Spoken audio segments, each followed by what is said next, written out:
You ever take a job just to make ends meet, just to get by, and find out it's not the pay, the hours, or even the coworkers that make it unbearable?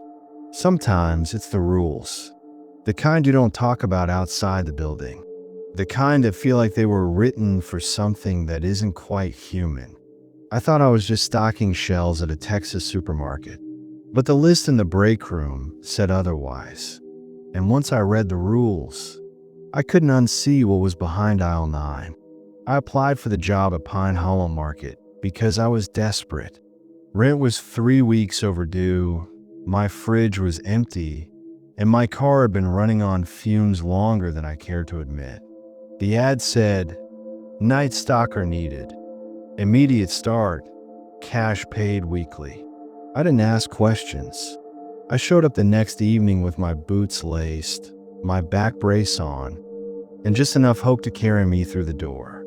Pine Hollow Market sits just off Highway 64, about 30 minutes outside of Amarillo.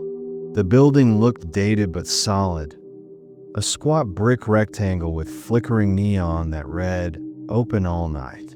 No music played outside, no cars were left in the parking lot, and the only other car belonged to the manager who hired me, Victor. Victor was a man of few words. He gave me a clipboard, a name tag, and a black vest with a Pine Hollow logo stitched in fading red. Then he led me to the employee break room without so much as a welcome.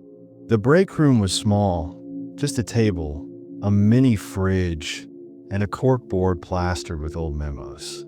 But it was the fresh sheet of paper pinned dead center that caught my eye.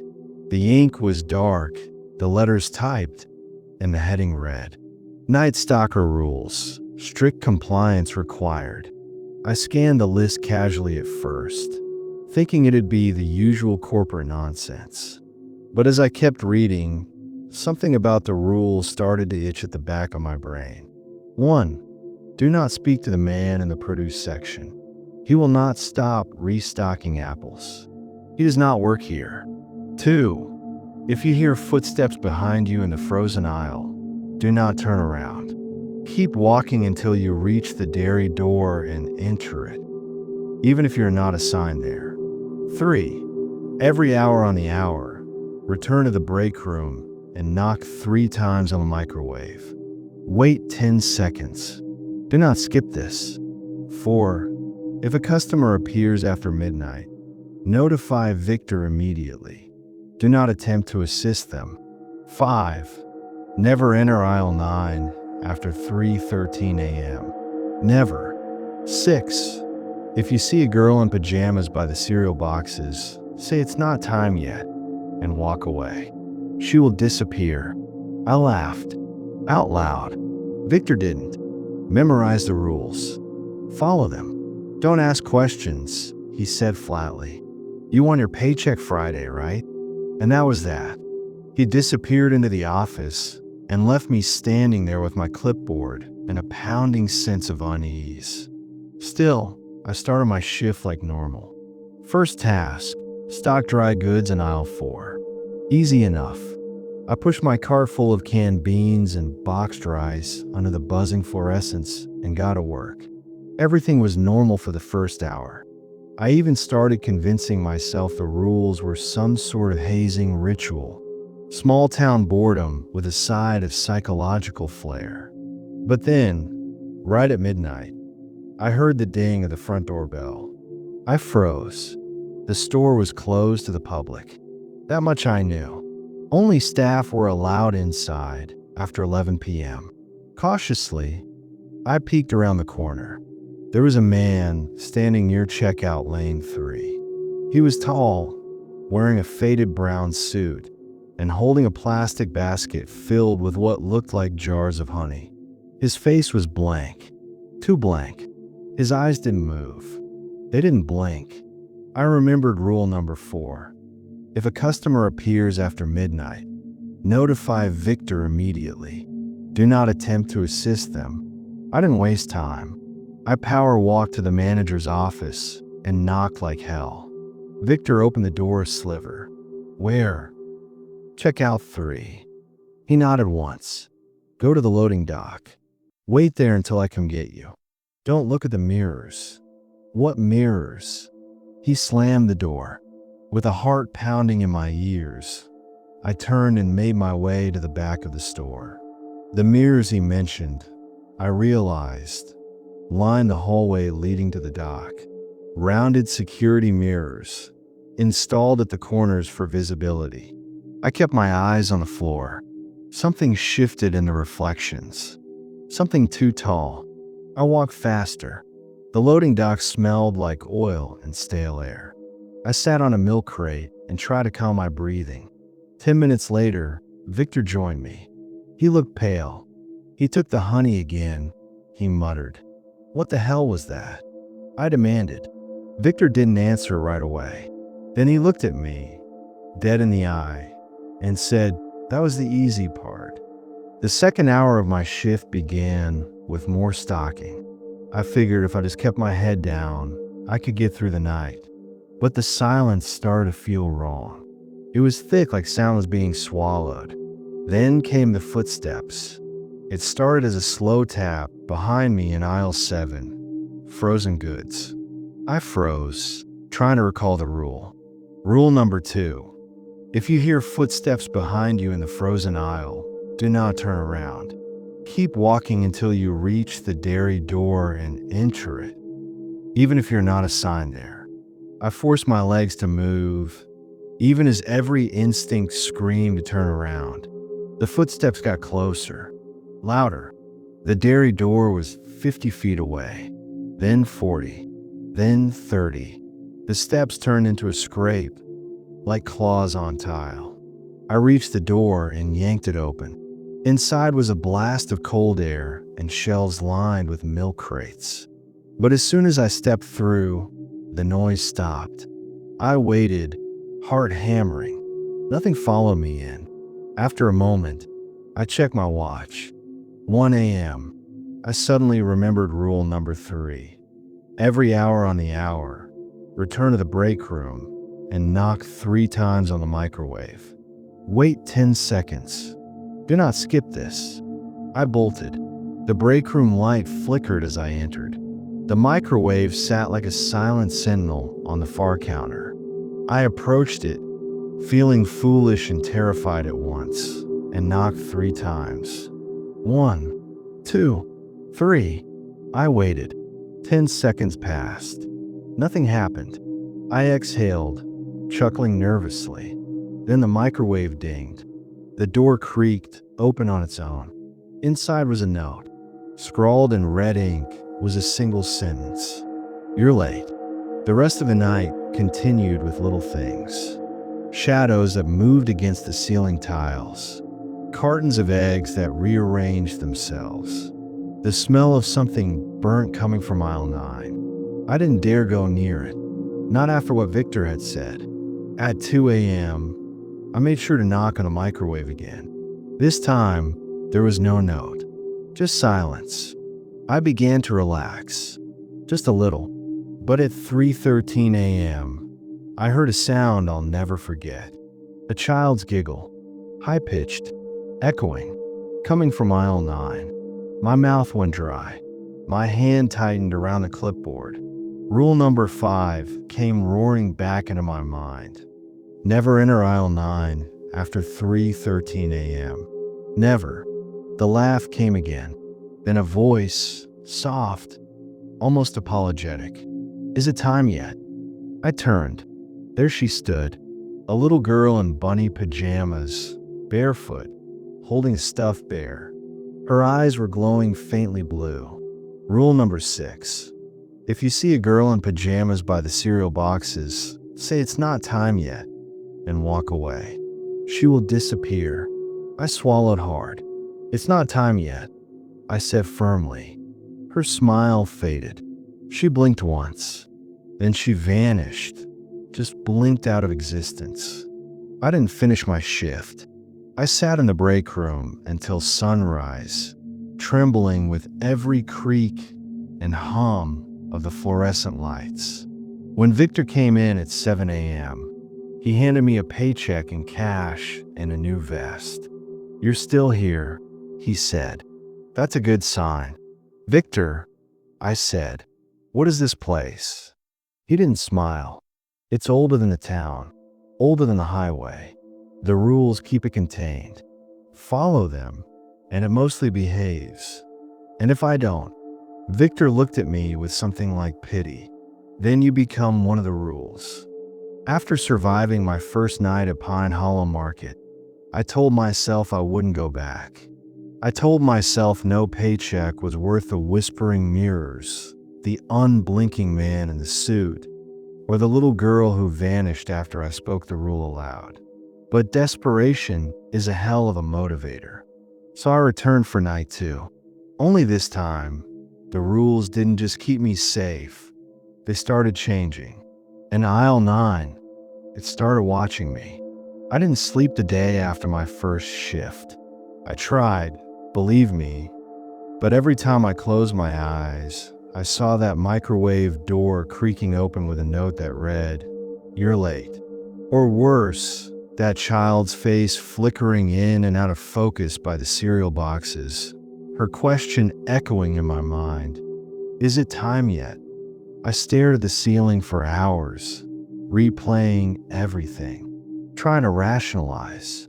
Maybe I was just exhausted. Maybe I hallucinated it all. But when I pulled that thick wad of cash out of my pocket, the one Victor handed me without a word, I knew it was real. Or at least, real enough. I needed the money, needed it bad. And beneath all the fear, I couldn't lie to myself. A part of me wanted to know more. About the rules, about aisle 9, about what Pine Hollow Market really was. So that night, just before 10 p.m., I drove back. Victor didn't greet me. He didn't have to. My vest was already folded on the break room table when I arrived, and another sheet of paper was pinned to the corkboard. Same formatting, same ink, but this one was titled, Updated Rules, Night 2. This time, I didn't laugh. I didn't roll my eyes. I read every word, my stomach coiling tighter with each line. 1. Do not acknowledge the woman in floral scrubs. She does not work at the pharmacy. 2. If the lights in the bread aisle flicker rhythmically, begin humming any lullaby. Continue until it stops. 3. The mop bucket by the janitor's closet will move on its own. Ignore it unless it's full. If it's full, dump the water immediately and apologize. 4. There is now a bell above aisle 9. If it rings, evacuate to the freezer. Do not check the aisle. Do not check the bell. 5. Do not accept help from someone who looks like Victor. Victor does not have a twin. I scanned the list 3 times. You see them, right? I said aloud when Victor appeared beside me. He nodded once. The rules evolve. So do the threats. I hesitated. Is there an end to this? Some nights are quieter than others, he said, walking off. But the market never sleeps. 10:41 p.m. I started with dairy. Milk was low, and the yogurt shipments had just come in. It was quiet, eerily so. As I lined up Greek yogurt cups in perfect rows, I kept an eye on the mirrors above each aisle. I try not to let my brain fill in gaps. Try not to imagine what could be staring back if I look too long. At exactly 11:17 p.m., the lights in the bread aisle began flickering. On, off, in a rhythmic, almost pulsing pattern. Rule number 2 from the updated list kicked in like a reflex. Hum a lullaby. I racked my brain. Every tune vanished except one. Hush, little baby.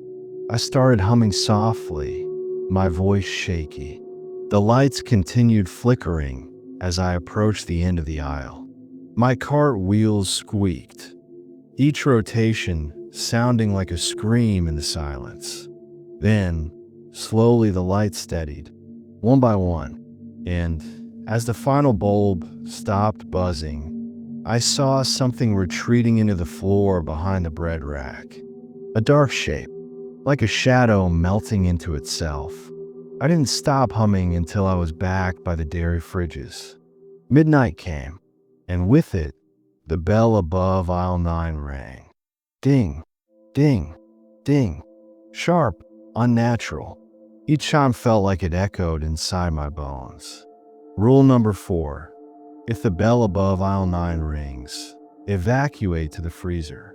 Do not check the aisle. Do not check the bell. I sprinted. The air in the back freezer was colder than before. Colder than any fridge should be. I slipped inside and slammed the door shut. Outside, I could hear something. Soft. Slithering. A wet sound, like someone dragging meat across linoleum. Then a clicking, like fingernails against glass. And whispers.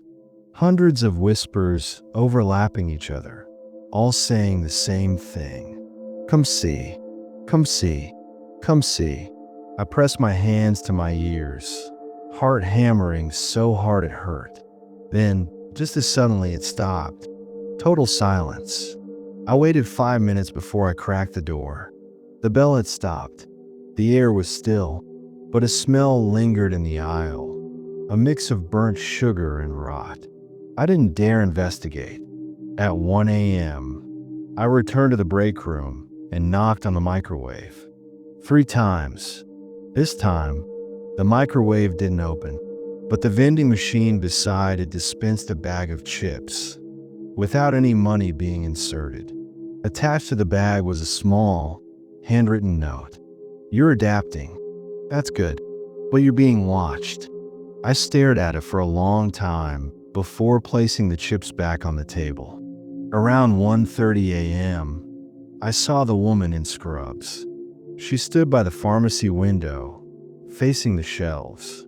Her long brown hair covered most of her face, and her ID badge hung upside down. She wasn't moving. I remembered rule number 1. Do not acknowledge the woman in floral scrubs. So I didn't. I kept walking, head forward, shoulders stiff.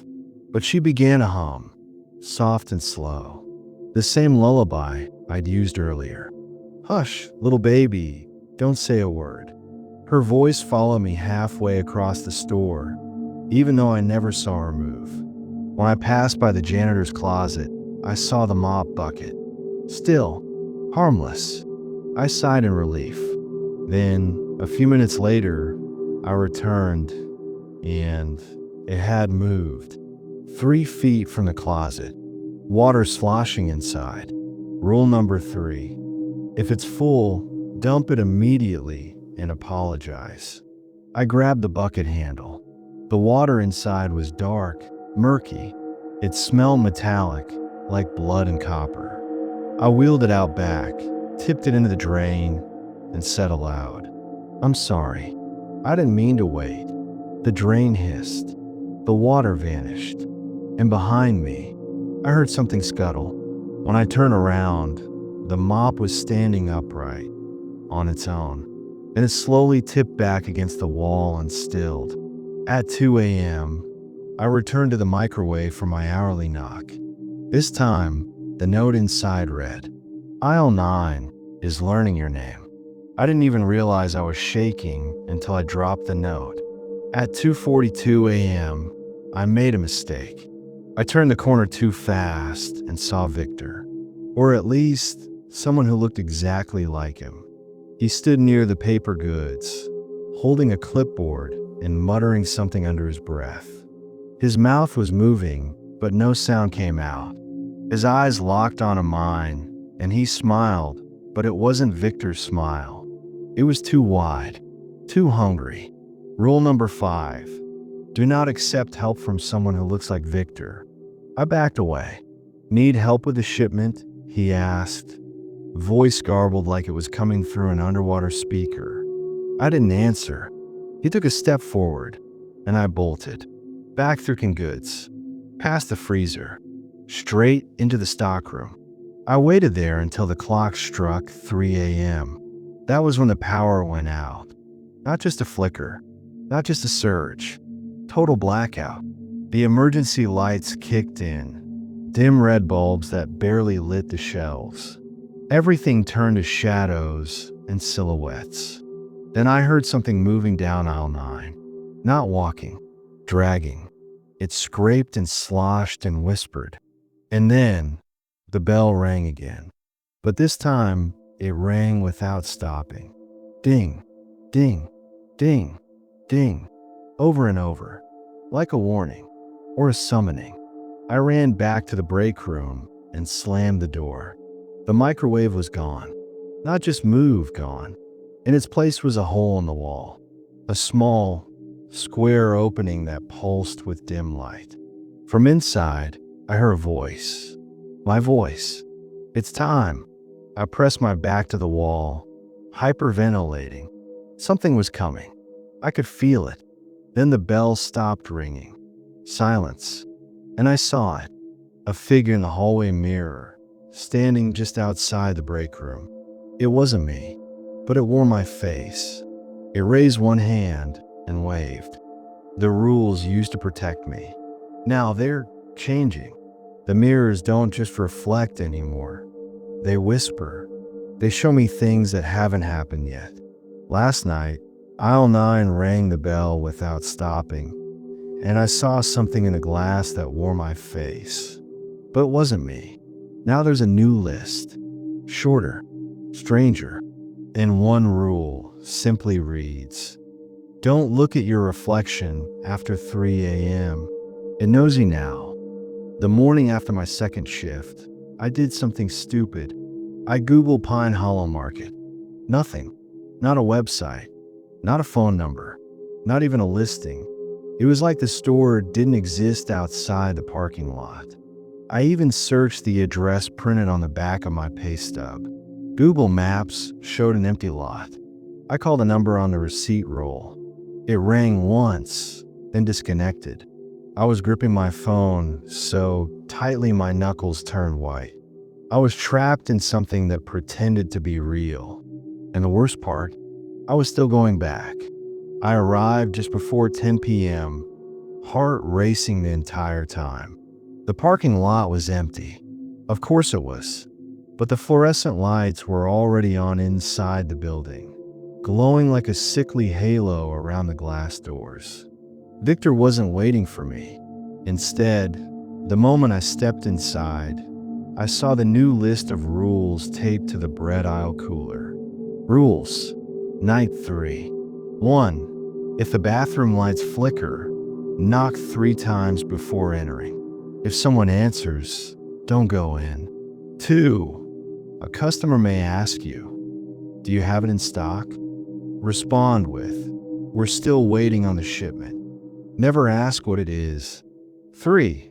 If your reflection waves at you after 3 a.m., do not wave back. 4. If aisle 9 is blocked off by carts, leave it that way. Do not move the carts. Do not step over them. 5. The person at the register is not Victor. Do not speak to him. Do not let him speak to you. The list was shorter than before, more personalized, as if the market was adapting, learning me, watching me closer. I touched the paper. It was warm. 10:30 p.m. The night began quietly, almost too quietly. The music playing from the store speakers was warped and off-key, some distorted instrumental version of a nursery rhyme. It made the hairs on my neck stand up. I restocked soda, then rotated cereal boxes, glancing at the convex mirror above every aisle. That's when I noticed something. In the mirror above aisle 3, my reflection didn't match my movements. I turned my head left. The reflection turned right. When I stepped back, it stepped forward. I looked around. No one was near. I clenched my jaw and forced myself to keep walking. At 11:15 p.m., a woman entered the store. She had no footsteps. Her face was strangely symmetrical, her skin like porcelain. She wore a blue scarf and held a white umbrella, even though it hadn't rained. She approached me silently in the frozen food section. "Do you have it in stock?" she asked. Her voice was flat, empty. I remember the rule. If a customer asks, "Do you have it in stock?" respond with, "We're still waiting on the shipment." Never ask what it is. So I swallowed the lump in my throat and said, "We're still waiting on the shipment." The woman stared at me for 3 long seconds. Then she smiled, barely, and turned around, walking directly through a closed freezer door. It didn't open. She just passed through it. A cloud of frost hung in the air behind her. At midnight, I went to use the employee bathroom. The lights outside were flickering like a strobe. I raised my hand and knocked 3 times. Knock, knock, knock. I waited. A voice whispered from inside. Occupied. It wasn't Victor. It wasn't anyone I recognized. The voice was childlike, but slow, off, like someone who had never spoken before trying to mimic a child's cadence. I backed away without a word. As I turned the corner, the bathroom door creaked open behind me, even though I'd never heard footsteps. At 12:45 a.m., I noticed the carts. 3 of them, overturned and locked together, blocking the entrance to aisle 9. I felt it immediately. Something didn't want to be disturbed. I obeyed the rule. I didn't step over them. But as I passed the back end of the aisle later that hour, I saw something scrawled on the linoleum floor between the shelves. My name, written in blood, over and over. Ben, Ben, Ben, Ben. Each instance messier than the last. The final one looked like it had been written with fingers instead of ink. At 1 a.m., I passed the mirror above the produce section, and my reflection smiled. I hadn't. I took a step back. It mirrored me perfectly again. I exhaled and kept walking, but I checked every single mirror after that. Some of them lagged. One of them blinked, and I hadn't. Another turned its head before I did. At 1:42 a.m., someone called my name over the intercom. Ben, please come and check out 3. Ben. The voice was a perfect replica of my own. I didn't move. Rule number 5 was clear. The person at the register is not Victor. Do not speak to him. Do not let him speak to you. But I had to pass the front of the store eventually. When I did, I kept my head low, focused on the floor. Out of the corner of my eye, I saw someone standing behind register 3, wearing Victor's vest, waving, and I heard the register drawer pop open, followed by a soft whisper. We're almost ready. At 2:15 a.m., the entire store temperature dropped by 20 degrees in seconds. Frost crept along the shelves, and then the mirrors began to whisper. Every one of them, dozens of voices overlapping, chanting something that sounded like, "Look deeper, look deeper, look deeper." I covered my ears, screamed, ran. I turned down aisle 9 by mistake. The carts were gone. The aisle stretched impossibly long, hundreds of feet, like a tunnel. The lights above it pulsed red, then black, then red again. And at the far end, a mirror, full length. In it I saw myself, but not me. It was hunched, pale, smiling. Its eyes were hollow sockets. Its teeth were too many. It tilted its head, lifted one arm, and waved. Then it spoke, though its mouth never moved. 3 knocks, 3 nights, 3 rules left, and the glass cracked. I didn't finish the shift. I ran to the break room. No microwave, no note, only a small card on the table. I picked it up. It read, "Reflection breached. New rules incoming. Prepare." Behind me, I heard a soft tapping. I turned. Every mirror in the break room, there were 4 of them now, I swear, were pulsing, and every reflection was grinning. I thought the rules kept me alive. Now I think they're preparing me for something. Something inside aisle 9. Last night, time reset itself, over and over. I watched myself walking around the store, only it wasn't really me. The reflection has broken free. It's mimicking me, acting before I do. And the rules? They're getting shorter, more cryptic, like the store is getting ready. Like I'm being shaped into something I don't understand and might not survive. I didn't want to go back. I tried quitting, blocked the number Victor used, threw the uniform in a dumpster and left town. But at 9:58 p.m., I woke up in the employee break room, drenched in sweat, heart pounding, fluorescent lights buzzing overhead. I don't remember falling asleep. I don't remember driving there. Pinned to my chest was my name tag, clean, polished like new. Next to it was a folded note. You can't leave until the store is done with you. And below that, tonight, aisle 9 opens inward. Do not follow yourself. The store looked the same, but felt different. Wrong in the bones. Shelves were fully stocked with items that didn't have labels. Just rows of blank cans and boxes. Music was playing backward. Even the clock on the wall spun counterclockwise. And taped to the front of the employee entrance was the newest list. Rules. Night 4. 1. If you see yourself stocking shelves, do not engage. That's not you. 2. If the clock strikes 13, hide in the meat freezer. 3. Aisle 9 will open inward at 1:09 a.m. Do not follow your reflection. 4. If Victor shows up and doesn't blink, leave immediately. He's forgotten who he is. 5. There is now a 6th rule. You won't know it until it's too late.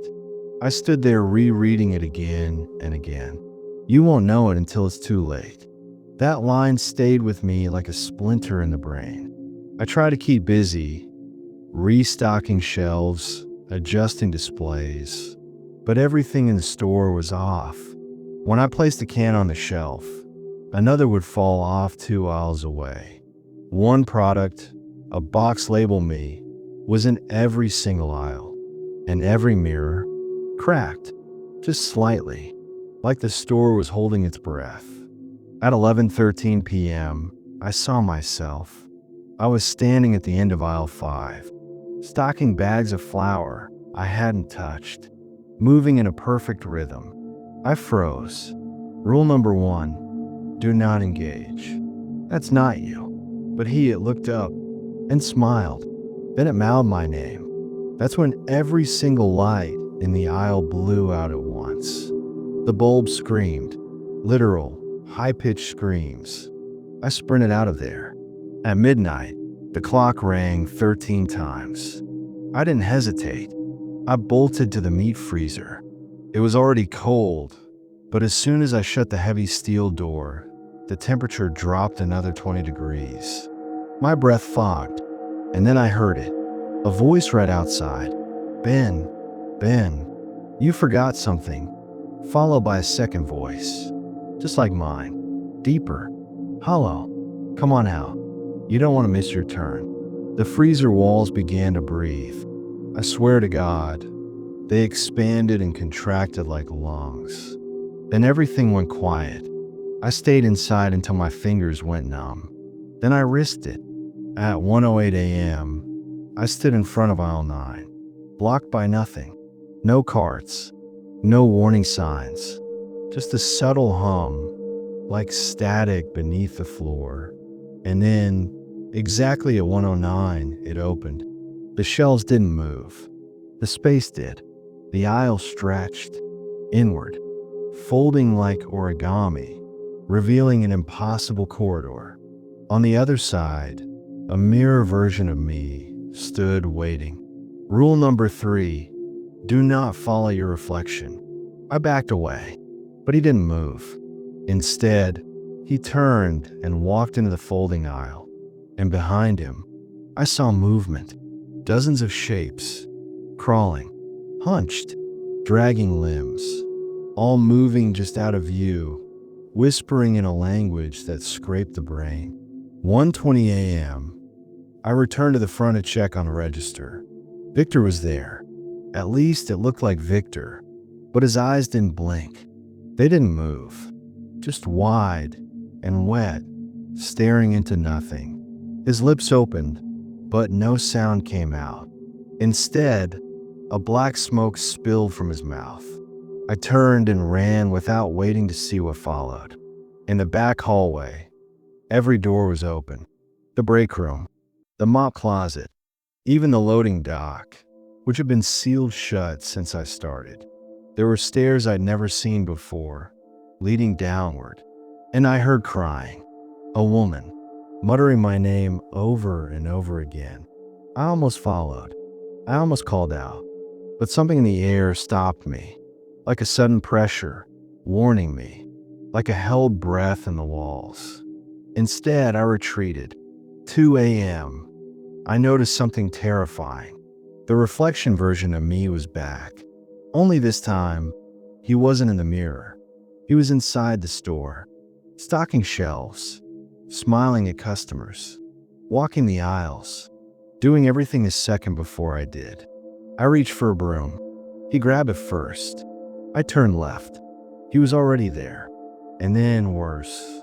He looked at me and sighed, like I was the copy now, like I was behind. I fled to the break room again. The microwave was there, still warm. Inside was a single key. Taped to it was another card. Your final shift begins tomorrow. You have one chance left to obey. And behind me, taped to the inside of the fridge, was a mirror. No reflection, just text etched into the glass. It read, "The sixth rule was always yours to write." And then the lights went out. This place was never just a store. It's a trap disguised as routine. The rules were never made to protect me. They were written by me, or by the versions of me who came before. Now there are no more lists, no more Victor, no more time, just the door in aisle 9 and the reflection that wants to take my place. If I go in, I'll lose myself. If I don't, I'll still vanish. Because tonight's rule doesn't come from the wall. It comes from inside me. I woke up inside the store. Again. Only this time, I didn't remember coming here. I was lying in the cereal aisle, my face sticky with something like syrup or blood. All the lights were on. The speakers were silent. And taped to the front of the freezer section was one final note. No title, no rules. Just, tonight, you finish it.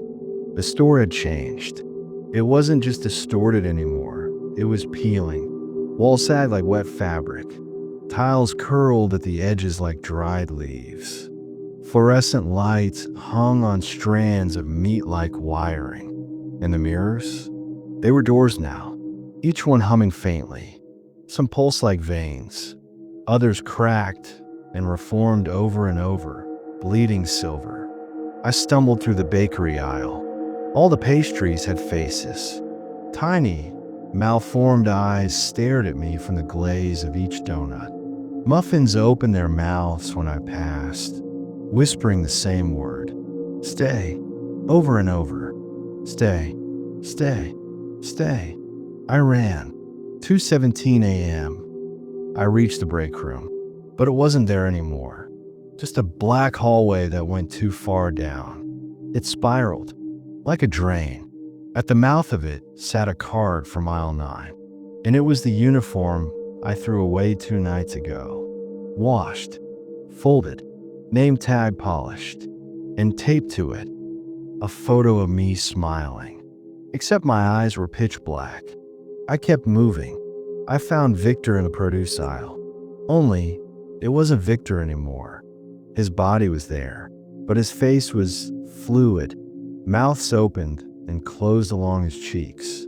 Eyes blinked from his chest. His name tag had grown into his skin. He looked at me, and every mouth spoke at once. You wrote the rules. Now you must break them. I asked, my voice trembling, what happens if I don't? Victor's body jerked. His head cracked sideways, and the floor beneath him peeled open like paper, sucking him down into the tiles. The produce aisle was empty again. 3 a.m. The intercom buzzed, and my own voice came through. Not a copy, not a distortion. My real voice. I remembered recording it a month ago, before I even started the job, before I knew. It said, "Hey, future me, if you're hearing this, you didn't get out, but maybe you can still win. Just remember the last rule." That's when I understood. There never was a sixth rule. Not until now. It was mine to write. The clock struck 3:33. The store dimmed, and aisle 9 began to pull inward again. Only this time, there was no end. No shelves, no floor. Just an endless tunnel made of reflections. Versions of me, each staring back, some smiling, some screaming, some hollow and still. One of them stepped forward. He looked exactly like me. Even his clothes were the same, but his skin shimmered like static. His smile was too wide. He said, "I've done my shift. It's your turn now." I backed away, but the tunnel pulsed, pulled at me. The mirrors to my left and right showed flashes.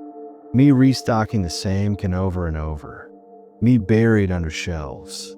Me turning into Victor. Me writing the rules. One version of me was crawling through the vents. Another was behind a register with no eyes. And one was still in the freezer, screaming.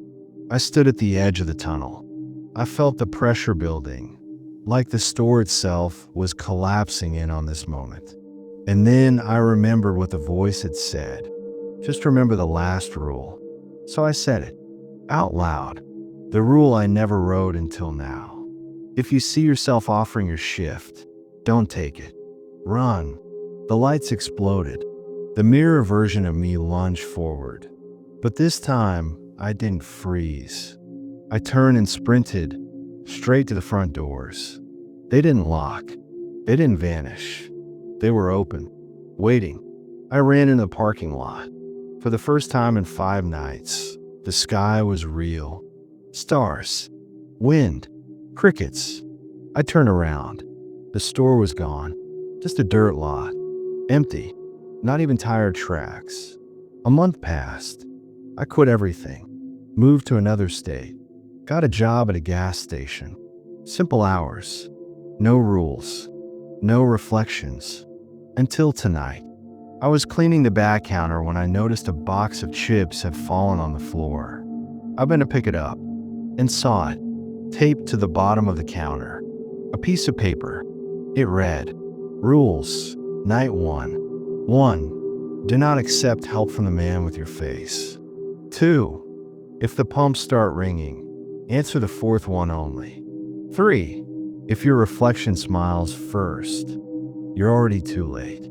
And underneath it, in handwriting I recognized, "Ben, you wrote these too."